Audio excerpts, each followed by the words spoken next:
আসসালামু আলাইকুম সুপ্রিয় দর্শক, আমন্ত্রণ জানাচ্ছি সিটিজি ক্রাইম টিভির রাতের সংবাদে। সাথে আছে তাহমিনা শারমিন। শুরুতেই জানিয়ে দিচ্ছি সংবাদ শিরোনাম।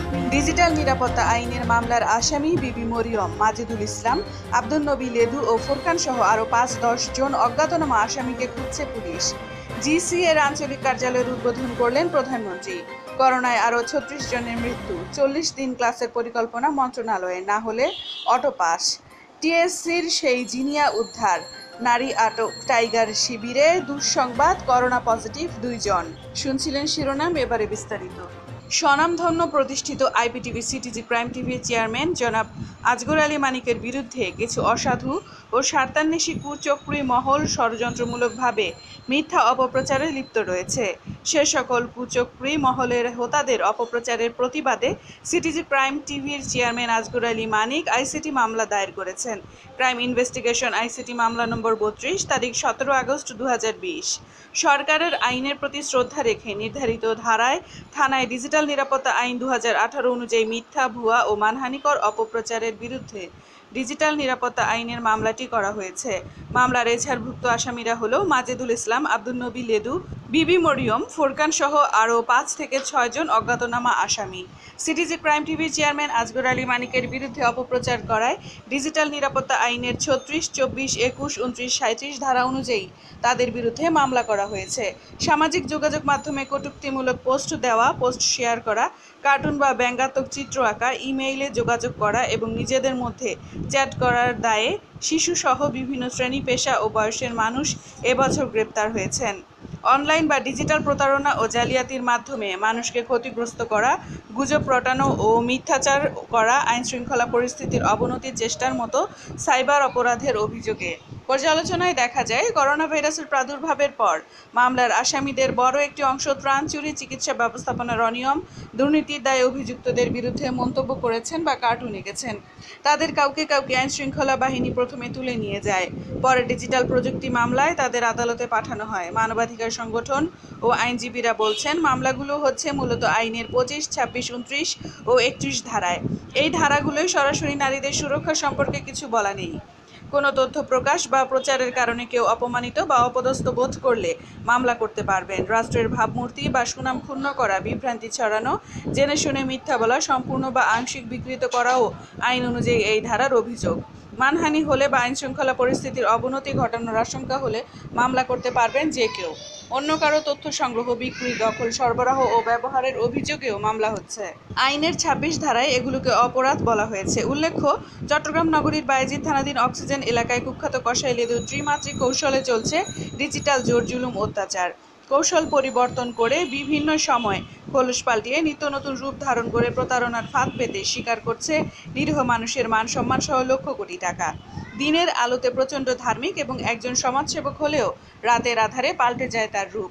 লেদুর মিষ্টি সুরে কথার জালে ফেঁসে গিয়ে সবাই তাকে প্রথমে একজন পীরের মাশায়েখ, শাহ সুফি মনে করলেও আসলে সে একজন ভয়ঙ্কর নিষ্ঠুর প্রকৃতির লুসিফার। খুব সহজেই খোলস বদল করে জোর জুলুম অত্যাচার করতে মোটেই পিছপা হয়নি এই ধুরন্ধর প্রকৃতির বদমাইশটি। কোভিড-১৯ করোনা ভাইরাসের প্রাদুর্ভাবে বিশ্ব মানবতা ধুকে ধুকে কাঁদলেও এই বদমাইশটির অন্তরে কখনো মানবতার সূর্য উদয় হয়নি। জানা গেছে, সম্প্রতি সিটিজি ক্রাইম টিভির অফিসে গুন্ডা বাহিনী নিয়ে হামলা এবং অফিসের ২৫ লক্ষ টাকার মালামাল লুটতরাজ করে আলোচনায় আসে কসাই লেদু। এ বিষয়ে দেশের সাংবাদিকদের বিভিন্ন মহল থেকে প্রতিবাদ এবং নিন্দা জানিয়েছেন। বিশেষ করে বাংলাদেশ আইপিটিভি ফোরামের সভাপতি ফজলুল হক, বাংলাদেশ মফস্বল সাংবাদিক ফোরামের সাধারণ সম্পাদক আহমেদ আবু জাফর, চট্টগ্রাম রিপোর্টার্স ইউনিটির সভাপতি Kiran Sharma, federation of Bangladesh journalist organization FBJO এর চেয়ারম্যান এস এম মোরশেদ, জাতীয় সাংবাদিক কল্যাণ পরিষদের চেয়ারম্যান রিয়াজউদ্দিন রানা, জাতীয় সাংবাদিক সংস্থার chairman lion Nurul Islam, rural journalist ফাউন্ডেশনের চেয়ারম্যান এস এম জহিরুল ইসলাম আরও অনেকে সিটিজি ক্রাইম টিভির অফিসে হামলার বিষয়ে তীব্র প্রতিবাদ জানিয়ে এবং অপরাধীকে আইনের আওতায় এনে উপযুক্ত বিচারের দাবি জানিয়ে তারা বলেন, অনলাইন ভিত্তিক সিটিজি ক্রাইম টিভি একটি জনপ্রিয় চ্যানেল। এছাড়া দেশের যে কোনো গণমাধ্যম কর্মী বা প্রতিষ্ঠানের উপর পেশি শক্তিধরের হামলা আমরা সহ্য করা হবে না। এতে সাংবাদিক নেতারা আরও বলেন যে, দেশের সর্বশ্রেণীর সাংবাদিকেরা সরকারের আইনের প্রতি শ্রদ্ধাশীল হয়ে জনসাধারণকে সচেতন করে আসছেন। এ সময় নেতারা অপরাধীদের প্রতি আঙুল উঁচিয়ে বলেন, সাংবাদিকরা কখনো সন্ত্রাসীদের পেশি শক্তিকে ভয় পায় না। যদি ভয় পেতেন তাহলে দেশে শাহেদ শামীম পাপিয়ার মতো কালো বিড়ালগুলোকে কেউ চিনত না। সন্ত্রাসীদের শেকড় যতই গভীরে থাকুক না কেন, তাদের মূল সহ তুলে এনে রহস্য উদ্ঘাটন করতে দেশের সকল মিডিয়াকর্মী বদ্ধপরিকর। এদিকে সিটিজি ক্রাইম টিভির চট্টগ্রাম অফিসে হামলার প্রতিবাদে বিচার চেয়ে ভবনের মালিক আব্দুল নবী লেদু ও তার স্ত্রীর বিরুদ্ধে হামলা এবং লুটতরাজের অভিযোগ এনে চট্টগ্রাম মহানগর অতিরিক্ত চিফ মেট্রোপলিটন আদালতে ফৌজদারি অভিযোগে মামলা করা হয়েছে।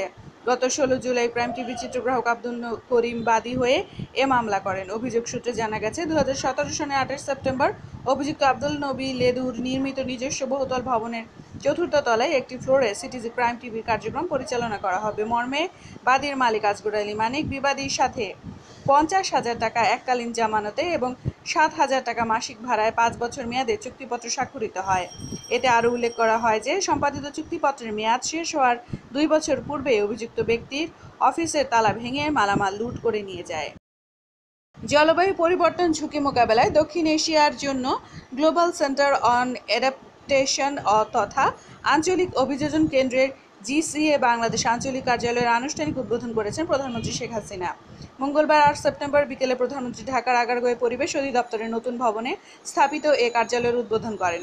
অনুষ্ঠানের উদ্বোধন করেন অভিযোজন সম্পর্কিত গ্লোবাল সেন্টার বোর্ডের চেয়ারম্যান এবং জাতিসংঘের সাবেক মহাসচিব বান কি মুন বক্তব্য রাখেন। দক্ষিণ এশিয়ার দেশগুলোর মন্ত্রীদের পাশাপাশি গ্লোবাল সেন্টার অন অ্যাডাপ্টেশনের প্রধান নির্বাহী কর্মকর্তা প্যাট্রিক ভারকুইজের বক্তব্য রাখেন। এছাড়া বাংলাদেশের পররাষ্ট্রমন্ত্রী ডক্টর AK আব্দুল মোমেন, অর্থমন্ত্রী আহম মুস্তফা কামাল এবং পরিবেশ, বন ও জলবায়ু পরিবর্তন বিষয়ক মন্ত্রী মোহাম্মদ শাহাবুদ্দিন বক্তব্য রাখেন। ঢাকায় আঞ্চলিক অভিযোজন কেন্দ্রের GCA উদ্বোধনী অনুষ্ঠান জাতির পিতা বঙ্গবন্ধু শেখ মুজিবুর রহমানের জন্মশতবার্ষিকী উপলক্ষে উৎসর্গ করা হয়। সারা দেশে গত 24 ঘন্টায় করোনা ভাইরাসে COVID-19 আক্রান্ত হয়ে আরও 36 জন মারা গেছেন। এর মধ্যে পুরুষ 19 জন ও নারী 17 জন। 35 জন হাসপাতালে ও বাড়িতে একজনের মৃত্যু হয়। এ নিয়ে ভাইরাসটিতে মৃতের সংখ্যা বেড়ে দাঁড়ালো 4,552 জনে।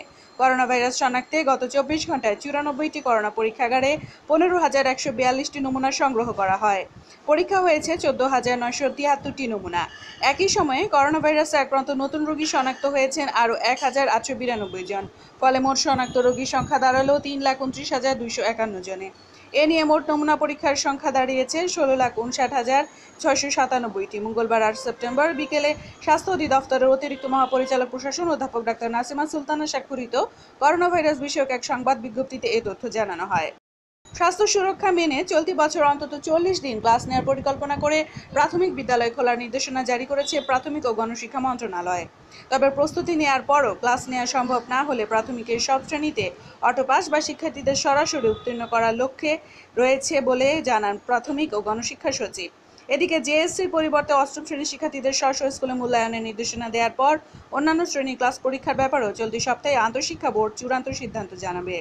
প্রতি বছর নভেম্বরের দ্বিতীয় সপ্তাহ থেকে প্রাথমিক ও মাধ্যমিকের বার্ষিক পরীক্ষা শুরু হয়ে ডিসেম্বরের মাঝামাঝি ফলাফল ঘোষণা করা হয়। কিন্তু করোনার থাবায় এবছর শিক্ষাক্ষেত্রের সব পরিকল্পনা বদলে গেছে।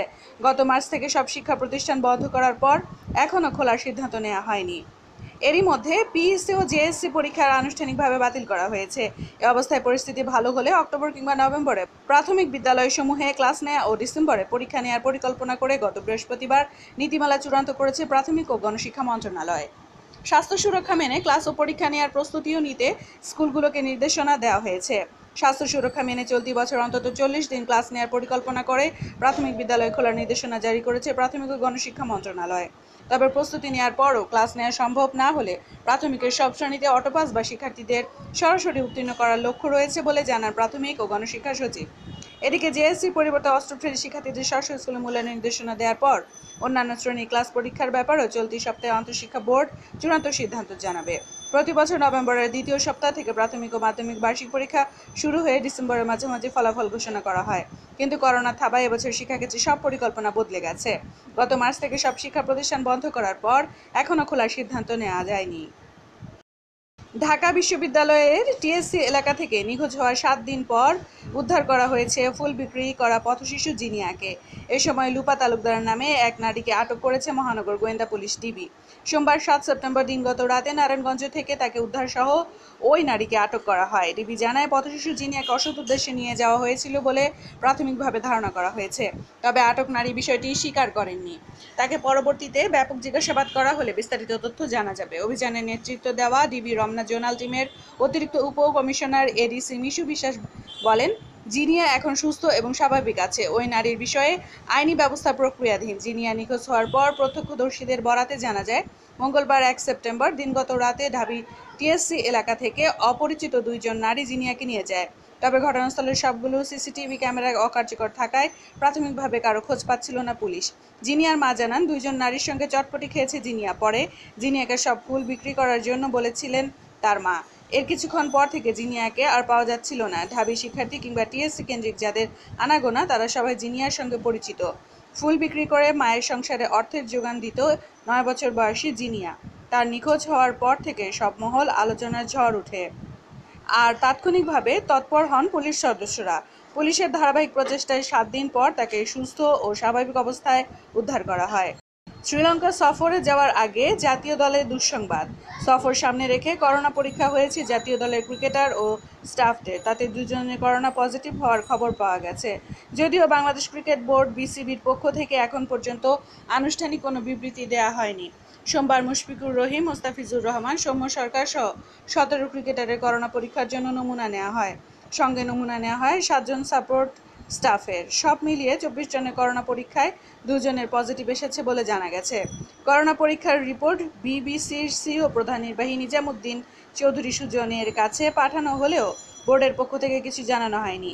আজ মঙ্গলবার বিকেল 3:15টার দিকে বিসিবির প্রধান চিকিৎসক দেবাশিস চৌধুরী বলেন, আমরা রিপোর্ট পেয়েছি। নির্দেশিকা অনুযায়ী বিসিবি সিইওকে রিপোর্ট সম্বলিত মেইল ফরওয়ার্ড করে দিয়েছি।